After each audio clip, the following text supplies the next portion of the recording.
നമുക്ക് ചുമരിലൊക്കെ ഒട്ടിച്ച് വയ്ക്കാവുന്ന തരത്തിൽ ഒരു അമ്മയും കുഞ്ഞിനെയും ഉണ്ടാക്കാം. ഇനി വേണ്ടത് ഒരു അമ്മയുടെ രൂപം, ഒരു കുഞ്ഞിൻ്റെ രൂപം നിങ്ങൾ നന്നായിട്ട് ഒരു പേപ്പറിൽ മുറിച്ചെടുക്കാം. മുറിച്ചെടുത്ത് കഴിഞ്ഞിട്ട് അമ്മയുടെ കയ്യിലുള്ള പശ തേച്ചിട്ട് കുട്ടിയെ അമ്മയോട് ചേർത്ത് ഒട്ടിക്കാം.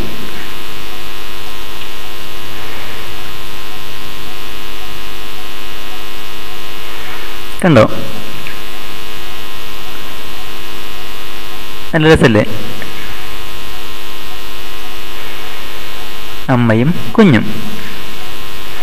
അമ്മയുടെ പുറത്ത് പശ തേച്ചിട്ട് ഒരു കോൺട്രാസ്റ്റുള്ള കളറുള്ള ബാക്ക്ഗ്രൗണ്ടിൽ വയ്ക്കുകയാണെങ്കിൽ നല്ല ഭംഗിയുണ്ടാവും.